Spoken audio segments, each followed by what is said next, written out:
बिस्मिल्लाहिर्रहमानिर्रहीम। तमाम तारीफ़ें रब्बुल आलमीन की हैं। करोड़ दरूद मोहम्मद व आले मोहम्मद पर देखने सुनने वाले अहबाब गरामी कदर को सलाम अर्ज़ खुशामदीद। साथियों, आज की हमारी गुफ्तगू का मौजू पाकिस्तान पॉलिटिक्स अपडेट।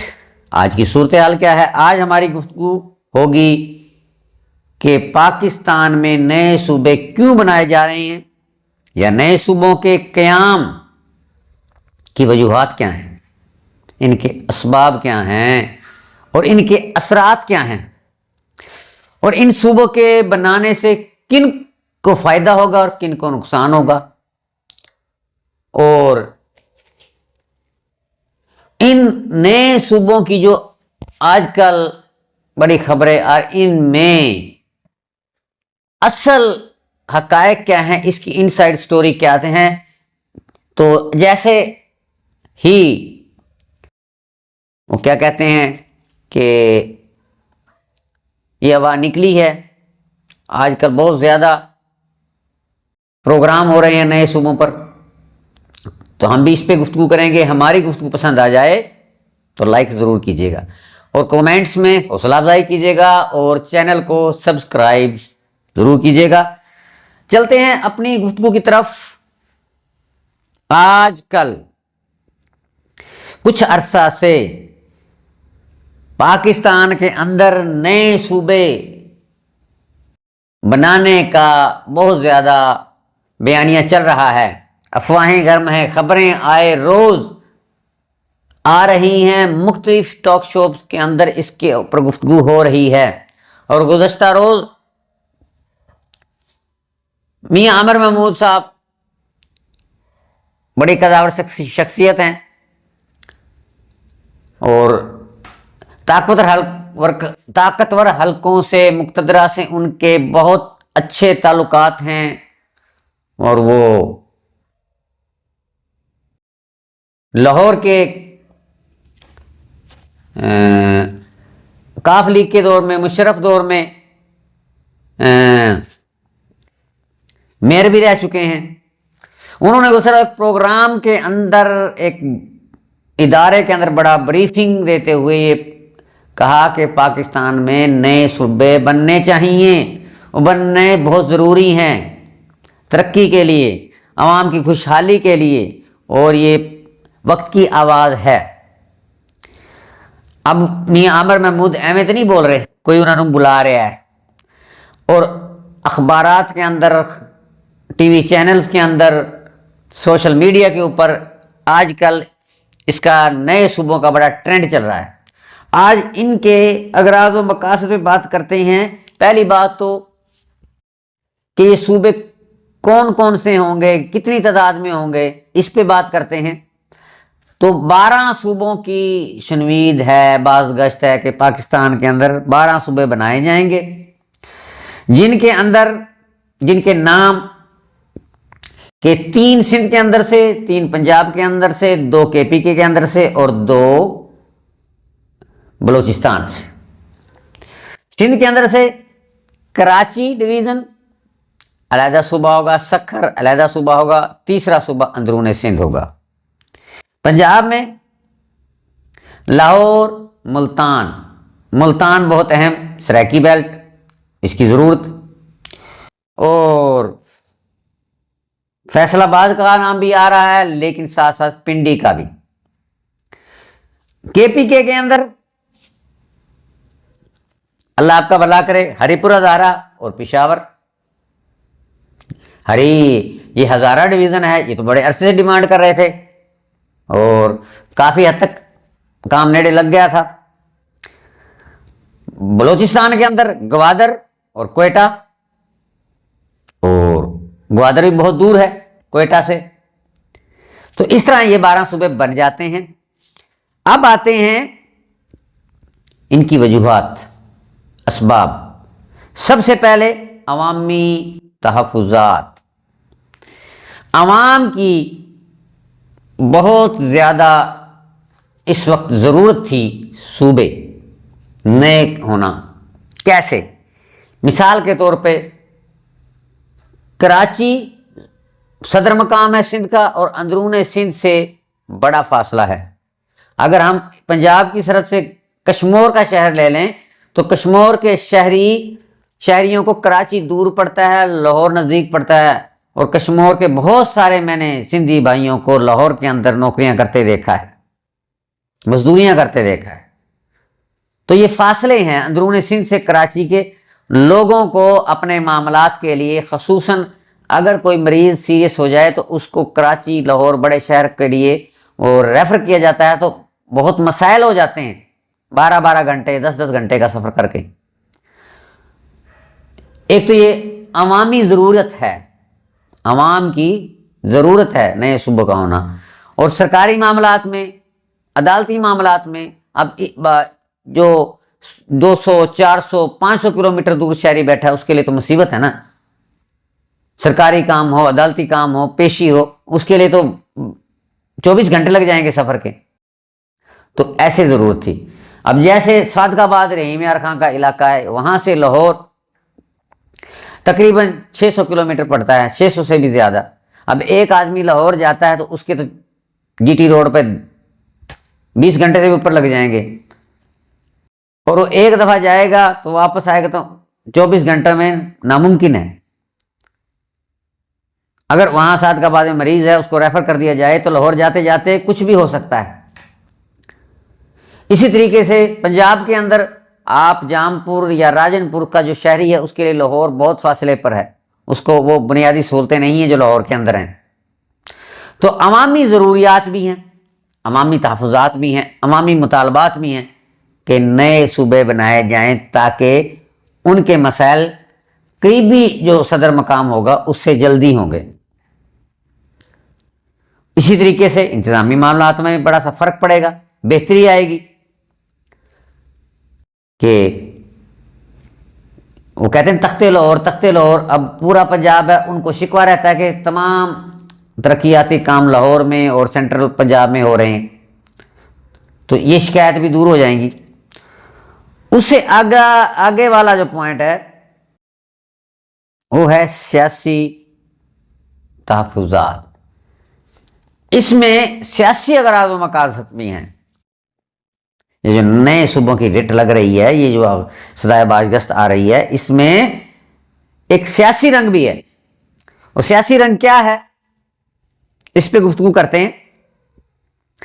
वो जी सिंध में आ जाएं तो पीपल्स पार्टी गुज़श्ता 20-25 साल से हुकूमत कर रही है सिंध के ऊपर। और जी भुट्टो का नारा, उसकी बेस है सिंधी होना, सिंध कार्ड वो इस्तेमाल करती है और हुक्मरानी कर रही है। अब अगर सिंध के अंदर 3 सूबे बन जाते हैं, कराची, सक्खर। कराची टोटली उर्दू स्पीकिंग है, कराची की अपनी डिवीज़न है, अपने ज़िले हैं, तो सियासी तौर पर पीपल्स पार्टी को इससे झटका लगेगा। ऐसे ही सक्खर, ये पंजाब के नज़दीक है, अंदरून सिंध से दूर है। अगर ये सूबा भी बन जाए तो वहां का जो मकामी असर सूख वाला सियासतदान है, पार्टियां हैं, जागीरदार हैं, वडेरे हैं, तो डेफिनेटली अब वो कायम अली शाह की तो यहां हुकूमत नहीं होगी, वहां का जो भी बनेगा मकामी तौर पर उसका होगा। तो ऐसे 3 सूबे बनने से जरदारी साहब की पोजीशन पे बहुत ज़्यादा फ़र्क पड़ेगा। और वो बनवाना नहीं चाहते, ना नवाज शरीफ बनवाना चाहते हैं, ना आसिफ अली जरदारी चाहते हैं कि सिंध और पंजाब के अंदर सूबे बने, कि इन दोनों पार्टियों का बेस तो सिंध और पंजाब है। अब पंजाब के अंदर मुल्तान, सराकी, जनूबी पंजाब बहुत अरसे से डिमांड थी कि वसाइल सारे लाहौर और सेंट्रल पंजाब की तरफ जा रहे हैं, नौकरियां, फंड्स, और ये 3 डिवीजनें बिल्कुल पसमानदा हैं, भावलपुर, मुल्तान, डेरा गाजी खां। और ये सराकी लोग हैं, उनको बुनियादी सहूलियात मिली ही नहीं है आज तक, उनको जो एक शहरी के हकूक़ नहीं मिल रहे। अब अगर मुल्तान अलहदा सूबा बन जाता है तो यहाँ के मकामी डेरा गाजी खां, भावलनगर, मुल्तान, लोधना, खाने वाली यहाँ के जो मकामी MNA सियासतदान जो बन रहे हैं, पार्लियामेंट MPs बनते हैं, तो यहाँ का गवर्नर और यहाँ का वज़ीर आला इसी एरिया का होगा। बेशक वो नून लीग का भी हो, लेकिन मरकज में तो नून लीग की गिरफ्त मजबूत होगी, लेकिन सूबे में उसकी ढीली पड़ जाएगी, क्योंकि लगारी, कांजू, गिलानी, गर्देजी और अपना कुरैशी साहबान, वो आपके लगारी साहबान, ग्रेशक साहबान, गोपांग, तो इनके असरात ज्यादा होंगे। इनका वजीर आला बनेगा, इनका गवर्नर बनेगा, तो बहुत ज्यादा फर्क पड़ेगा नून लीग की साख पर। KPK में हरिपुर हजारा और कबाइल और पेशावर एक साइड पे, गो के पख्तून टोटली PTI का सपोर्टर है, और पूरे KPK में हरिपुर हजारा डिवीजन से भी PTI जीती है, लेकिन फिर भी फर्क पड़ेगा। दो वजीर आला होंगे, अवाम का फायदा होगा, सियासी तौर पे भी अवाम बेहतर फैसला कर सकेगी। अब कहाँ गवादर है, कहाँ कोयटा है? ग्वादर में बड़े अरसे से तहरीक चल रही है, वो महरूमी का शिकार है। वैसे तो बलोचिस्तान टोटली, बलोचिस्तान से आवाज़ें आ रही हैं कि हमें हमारे हकूक नहीं मिले, लेकिन ग्वादर तो बिल्कुल अलग है। वो कोयटा के करीब होने के बजाय उसे कराची, मकरान के साथ कराची है, और ये एरिया नज़दीक लगता है सिंध का। अगर ग्वादर को सदर मकाम बना के सूबा बना दिया जाए, तो जो कोयटा में बैठ के हुक्मरानी कर रहे हैं सरदार साहबान, तो ग्वादर तो शुरू में उसको तो नज़रअंदाज किया गया है, बेशक बंदरगाह बन गई है, तो उन बलोचों की भी सुनी जाएगी। उनका अपना वजीर आला होगा, उनका ग्वादर के एरिए में जितने भी डिवीज़न हैं उनके अपना गवर्नर होगा, अपनी सूबाई काबीना होगी, सूबाई हुकूमत होगी, तो इससे सियासी असरात फड़ेंगे। उसके अलावा तीसरा है जी अस्करी तहफ़्फ़ुज़ात, जो असल मसला है। नवाज शरीफ को जरदारी साहब, मैं बार बार उनको कुछ दिनों से पर निकले हुए हैं, अब वो आर्मी चीफ की एक्सटेंशन को भी नहीं मान रहे, सूबों को भी नहीं मान रहे, 27वीं आइनवी तरमीम के लिए भी तैयार नहीं, और वो 18वीं तरमीम को मनसूख करने पर भी राजी नहीं। तो ऐसे ज़रा उनको ये टेस्टर लगाया जा रहा है, लो जी जिस सिंध के ऊपर जरदारी साहब तुम अकड़ रहे थे, हमने उसके 3 हिस्से कर देने, 3 सूबे बना देने। कराची सखर पे तो तेरा कंट्रोल ही नहीं रहेगा ना, फिर कित्थों आएंगी तेरे को सीटां? ये क्या कहते हैं, प्रेशर डाला जा रहा है। नवाज शरीफ पे प्रेशर डाला जा रहा है कि आप जो हमारे ये मुतालबात हैं, एक्सटेंशन है, वो आईनी तरमीम है 27वीं और दीगर मामलात है, जो नवाज शरीफ नहीं चाह रहे। और नवाज शरीफ कभी भी, नवाज शरीफ की माजी रिकॉर्ड है कि उसकी इस्टेब्लिशमेंट से नहीं बनती, जबकि शहबाज शरीफ बेहतरीन खेलते हैं। तो उनको दिखाया जा रहा है कि असी तो कोलों अगे भी कुछ नहीं पंजाब च रहा थे, बाकी भी लै लांगे। ये बीबी मरियम नवाज जो पंजाब का जनाब पंजाब कर रही है, इसके तो 3 सूबे बन जाने। तो ये वो प्रेशर डालने के लिए सियासतदानों पर, जरदारी खानदान और नवाज शरीफ खानदान। उसके अलावा जब 12 सूबे होंगे ना, तो जैसे होते हैं ना कोर कमांडर आर्मी के अंदर, तो ऐसे एक सेक्टर कमांडर होता है सूबे के ऊपर, लेकिन वो होता है इंटेलिजेंस बेस्ड विंग का। तो अभी पाकिस्तान में है 4 सेक्टर कमांडर इंटेलिजेंस के। तो जब 12 सूबे बनेंगे तो 12 सेक्टर कमांडर होंगे। अब 2-4 डिवीजनों को एक सेक्टर कमांडर आसानी से कंट्रोल कर सकता है। रियासत के बेहतर मुफाद के लिए। जबकि 20-22 या बलूचिस्तान इतना बड़ा एरिया है, तो एक सेक्टर कमांडर के लिए इसको कंट्रोल करने में, कवर करने में प्रॉब्लम हो रही है।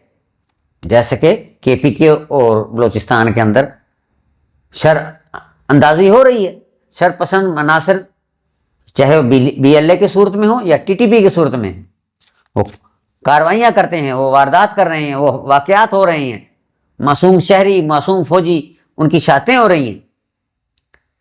तो 12 सेक्टर कमांडर होंगे, 2-3 डिवीज़न होंगी, 5-4 ज़िले होंगे, 7 ज़िले होंगे, तो उस पे सेक्टर कमांडर का कंट्रोल आसानी से हो जाएगा। ये भी ज़रूरत है। अब आते हैं एंड ऑफ द डे, नतीजा क्या है, इसका रिजल्ट क्या निकलेगा? रिजल्ट ये निकलेगा, सियासतदानों को मुक्तदरा के सामने सरेंडर करना पड़ेगा, चाहे जरदारी खानदान हो, चाहे नवाज शरीफ, चाहे हुकूमत के दीगर। बल्कि राना सनाउल्लाह ने तो गुज़श्ता रोज ही बयान दे दिया है नदीम मलिक के प्रोग्राम में कि तरमीम भी आ सकती है और एक आईनी हक है, अगर पार्लियामेंट मंजूर कर ले तो कोई नहीं रोक सकता। एक्सटेंशन का मसला भी अगर पार्लियामेंट, अगर कौमी असम्बली और पार्लियामेंट के अंदर हल हो जाए, मंजूर, पार्लियामेंट इकट्ठी होकर उसको मंजूर कर ले, तो ये भी हो सकता है। तो क्या होगा, आर्मी चीफ की एक्सटेंशन भी होगी, 27वीं आईनी तरमीम भी आएगी, कोई माई का बाप उसको रोक नहीं सकता। 18वीं तरमीम को मनसूख करके एनएफसी अवार्ड को भी खत्म किया जाएगा, और दीगर जो भी मामलात हैं, ये सारे मामलात होंगे, क्योंकि काफ़ी हद तक बर्फ पिघल चुकी है, काफ़ी हद तक असी उतों खोखले नारे अंदरों असी समझ चुके हैं। नहीं तो इमरान खान की तो जमानतें हो रही हैं, नहीं तो वो बाहर आ जाएगा, और मौत नाल बुखार चंगा। तो end of the day result क्या है, ये सारे मामलात एक्सटेंशन के, आईनी तरमीम 27वीं और 18वीं तरमीम की मनसूखी और दीगर मामलात बेमशूल सूबों का क़याम, ये सारे मामलात हुकूमत के इस इत्तेहाद, पीपल पार्टी ख़ुसूसन नून लीग, ये मान जाएंगे, बल्कि मनवा लिया जाएगा, क्योंकि हुकूमत करनी है, अभी बड़ा टाइम पड़ा है। तो ये सब मान जाएंगे, सरेंडर कर देंगे, और अमेरिका की जो दीगर मामलात हैं, जो शराइत हैं ट्रंप की, जो अमेरिका चाहता है, वो शराइत भी इस हुकूमत को बज़रिया पार्लियामेंट कबूल कर लेंगे।